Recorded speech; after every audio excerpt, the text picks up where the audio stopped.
Hi, and welcome to A Punk with Toys. My name is Lawrence, and today we're going to be taking a look at the G.I. Joe, A Real American Hero, the classic review of Thunder. And this is my original Thunder, although you can see here I'm missing all of his accessories, other than his, um, whatever this thing is. It's not a binocular because there's only one. It's not a monocle because that's one thing on the eye. But we'll call it his binocular right there. This is part of the accessory pack, along with the visor, which is from the accessory pack. The helmet is also from the accessory pack, but doesn't go to him. I don't remember if his helmet was different or not, but either way, we're going to take a look at this guy and look at everything that he comes with, or at least how he looks. It was actually pretty cool that they gave him all of this type of stuff because it really went along with the Slugger, his vehicle that he used. And this is a very iconic vehicle going back into the cartoon. But anyway, we're going to take a look at this figure, see all the detail that the G.I. Joe team put into him, that Hasbro team, everything they were thinking, and seeing just how he looks and if everyone kind of has the same feelings today as they did back then. So anyway, tell me a story. Did you have this guy? Was this one of the only vehicles you had? Was this one that you overlooked and said, I don't really care? Maybe you didn't think it was a real tank. Well, we're going to take a look at it. We're going to decide whether or not it's considered a tank or whatever. Again, we were kids. It was big. It was armored. I'm sure someone in the description is going to say, that is not a tank. I don't really care. Anyway, let's take a look at this figure, but you don't want to keep looking at me. You want to take a look at this. So please take a second before we go there. Take a second, hit that like button, hit that subscribe button, hit that bell notification so you're notified every time I drop a classic review. Alright, so here we are. We're looking at Thunder, and I do not have any of his accessories.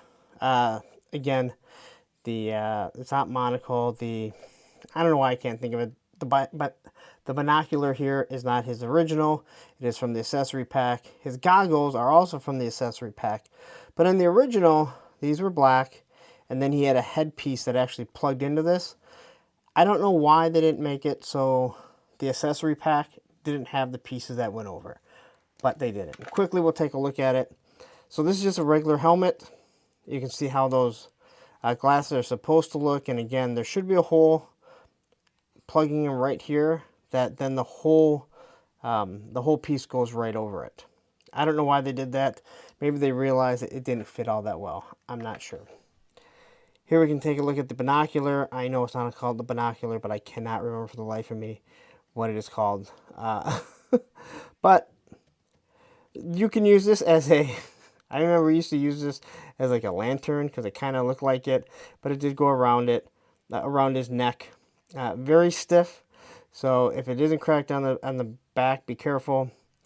And you can just look and see there's a little bit of detail on it. He's supposed to look through it, probably to measure out exactly how far away things are. That actually probably makes a little bit more sense. Then he can measure out exactly how far he's supposed to angle his cannon up on his slugger. So, as for the figure itself, well, let's take a look at him. And he has a very unique looking face. Kind of looks like John Wayne in some ways, but red hair. And as we can see, it does have some nice texture through it. So it just gives you a little bit of a feel, some depth to it. Same color eyebrows, same color eyes, and there's a little dot right there. All done the exact same. The ears never had any type of design to it. They just kind of were just plain, but you knew that they were ears. You can look at the nose. You can see the wrinkles in them. I think it all looks really nice there. Here he has a nice armor plate on his chest, along with a pistol and some sort of pouch right there. So you can see the grip right there, and there we can kind of see the you can see the holster hanging out right there. And this thing's going to wrap all the way around. Now this guy's going to be taking... He's going to be taking a pounding. I knew I shouldn't have said that, but so this is all there to protect him. And on the top, you can kind of see where it's going to connect. But once again, I believe there's some padding under that. And here, even here, they show you where it's kind of connected. Nice detail. All right, here you can see his arms are so big they're kind of bulging out, and it just kind of wraps right down here. And then you can see at the bottom of the jacket or the shirt, it cuffs in, and then he has the same style hand that they all do. 4 fingers and a thumb. All right, and same with this one. No real difference there. No real difference there. All right, get down to his belt, and he has belt loops along with a couple pouches, which again, I keep talking about the belt loops. They really add a lot of depth, and you really realize how close these guys were to trying to be as accurate as possible, or at least give detail. I guess not accurate. And then you have your belt buckle. Not too much to the crotch piece here. When you look at his legs, he does have some hidden pouches right here. And when I say hidden, I mean it's hidden because it's black. And there's actually detail right along the side here. These are like tearaway pants, like he's a basketball player, like he's an NBA player and he's jumping out. A matter of fact, it goes all the way up. That's very unique. I wonder what the reason is for that. Because it's all the way down here, and then it's all the way up there. So if anyone knows, please let me know. Is there a specific reason for it? When you get down to the boot, it's just kind of steel-toed military boot. You can see right there the shoelaces, and then on the bottom he has the whole. Oh wow! Look, right and left. That is very unique. I never noticed that they. I can't think of any other figure that I've ever noticed they say right and left. So very unique, but that is your Thunder figure.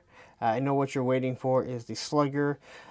It's easy to say the Slugger was way more iconic than the actual driver of it, because the Slugger was used, at least shown off a lot in the G.I. Joe cartoon. I'm not sure Thunder was too often, but anyway, there is your Thunder. And he does stand pretty well. These things stand way better without backpacks, that's for sure. All right, so there you go. That is Slugger from the, I'm sorry, this is Thunder. He came with the Slugger that, I know you're going, wait a minute, you didn't even talk or show the Slugger off. Well, guess what? That's because that comes in the next video.